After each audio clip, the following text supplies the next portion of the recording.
Finally, pinapatsugi na po itong si Alice Guo, nako, peking Pilipino. Pinapatsugi na po ng ombudsman. Sino kasi ang padrino niya ni Alice Guo?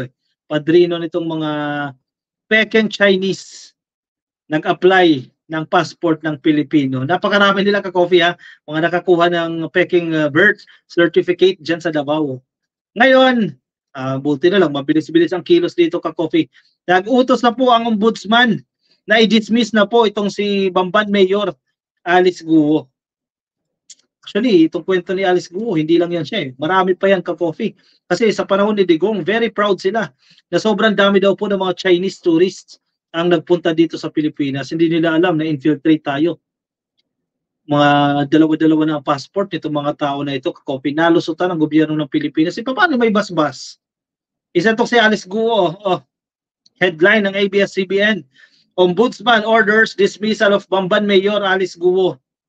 Nasaan na ba si Mayor? Kasi nag-serve din ng COMELEC dyan, hindi makita kung nasaan eh. The Office of the Ombudsman has found suspended Bamban Tarlac Mayor Alice Guo guilty of grave misconduct and ordered her dismissal from service. Swerte ng Vice Mayor. Yung Vice Mayor, automatic yan. Magiging Mayor na siya ngayon. Yung First Councilor, magiging Vice Mayor.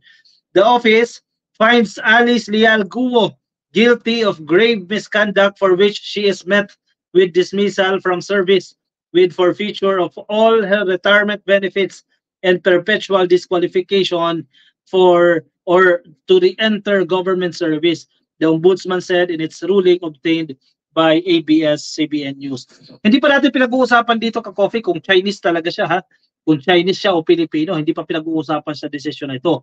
Itong desisyon na ito, pagkakatanggal niya lang sa gobyerno no, bilang alkalde ng Bamban. At kasabay po niyan, na pagkakatanggal niya sa pwesto na yan, lahat ng benepisyo niyan, kung naghulog yan sa GSIS, hindi niya kailangan yan. Dahil bilyonaryo ito ka-coffee. Regardless, wala yan, wala siya makukuha ni kahit na anong end ha. Bawal na siyang pumasok sa kahit na ano pong ahensya ng gobyerno. Government service, hindi na po siya pwede. Dahil yan ang ruling ng ombudsman. Hindi niya kailangan kasi napakarami niyang pera. Pero may katapusan din yan. Guo was accused of facilitating the operation of a massive illegal Pogo Hub dyan po sa kanyang munisipyo, sa Bamban mismo. Yung Pogo Hub, nasa likod lang ng tanggapan nila.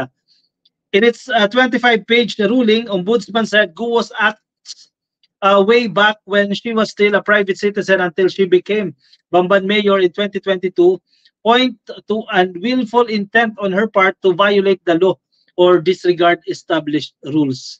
So, sinasabi ng ombudsman, noon pa man, kahit pribadong individual pa siya, hanggang sa naging alkalde na siya, intention na talaga na labagin ang batas ng Pilipinas. Tama ba yon? Tapos, susuportahan ng mga pro-China, pro-Pogo. Hello!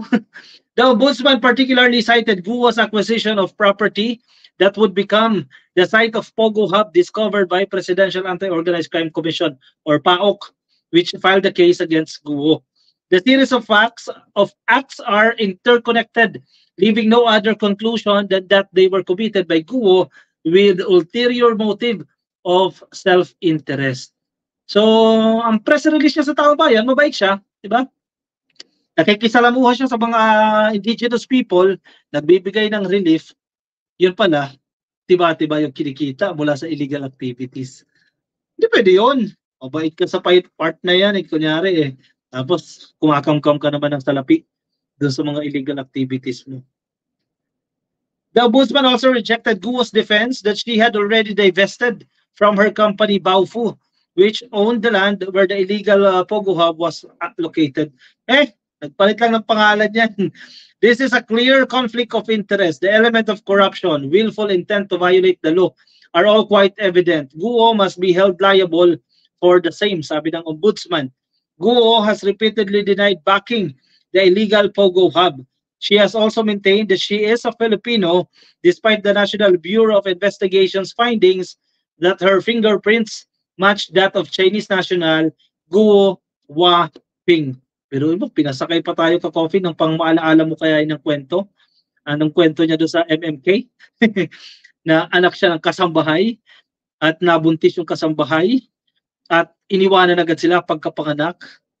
At itinago daw siya, pinag-aral sa farm. Naku, napakaraming kasinungalingan. No? Marami pang nabudol na Pilipino, halos naniwala na dyan. Senator Risa Ontiveros, and fairness kay Senator Risa, malaking kontribusyon niya sa kasong ito, who led the Senate hearing that linked Guo to Pogos, said the ombudsman decision was sound and sensible.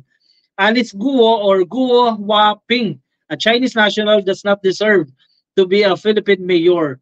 She would have been stripped of the title immediately after we confirmed that she was not Filipino, sabi ni Ontiveros. So, kasi kung banyaga ka, hindi ka pwede maging opisyal ng gobyerno.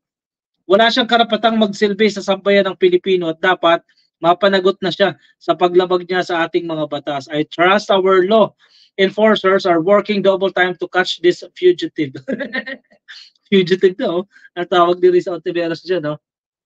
All these cases against Alice Guo are well and good, pero habang hindi siya nahahanap, hindi magiging ganap ang ating paghahanap ng hustisya. Nasaan na ba kasi si Guo? Saan na nagtatago yan? Baka nasa Davao, kasama ni Kibuloy na rin yan. Guo has refused to appear in several Senate hearings. Authorities have failed to serve a Senate arrest order against her. Nasaan na ba si Alice Guo?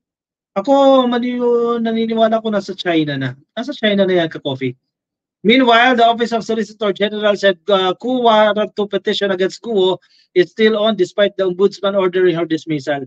Sabi ni Solgen Bernardo Guevara, the petition will still proceed because Guo may still appeal the Ombudsman dismissal order. Pero I don't think na i-appeal pa nila yan. Guevara also noted that the coup warrant to petition will prevent Guo from seeking another public office in the future. Dapat lang, huwag na siya baka tumakbo pa yan, diba? Nanalo pa yan eh. Kasi ang daming pera eh. May mga kababayan tayong nadadaan sa pera pagdating sa halalan. So baka manalo pa yan. At least ngayon, napipigilan na. Pero di nababalik yan, nagtatago na yan, ka-coffee. Baka na-liquidate na kayo mga assets niyan eh. Na pagbebenta na yan, nung naramdaman nila, mukhang umiinit-init tayo dyan. Liquidate na natin itong mga assets na yan. Pagbebenta na natin yan, ipalit natin ang mga pangalan yan. Mukhang ganyan na naging ginawa niya.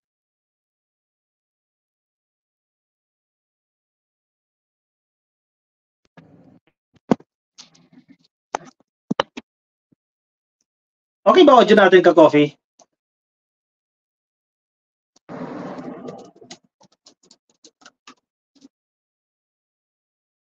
Check. Okay ba audio natin? O siya, ka-coffee, anong say niyo dyan, ka-coffee? Anong masasabi niyo dyan? Ilagay ang inyong opinion, ang inyong reaction dyan sa ating comment section para mabasa rin po ng iba nating mga ka-coffee.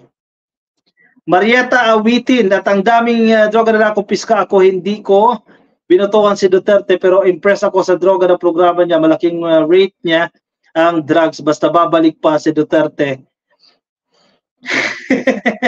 Malaking tanong yan, ka-coffee. Mukhang ayaw na ng taong bayan. Yan, okay daw, sabi din sa Let Malos. Okay, audio natin. Thank you. Roslyn Nishimura, good evening, ka-coffee from Sendai, dyan po sa Japan. Happy viewing po sa inyo. Kay Ma'am Evangeline Baruela, hello po sa inyo, ka-coffee. O siya, sige, ka-coffee. Ako'y magpapaalam na sa inyo, ka-coffee. Maraming salamat po sa mga sumama sa akin ngayong gabi. Thank you, ka-coffee, for tuning in. Kung nasa Facebook po kayo, pasuyo na lang, ka-coffee, ha. Please like and follow sa Facebook, at kung nasa YouTube, ay click lang po ng subscribe, okay? Sige na, ka-coffee. Maraming salamat po sa inyo. Ingat po kayo, nasaan man po kayo panig ng daigdig. Bye-bye!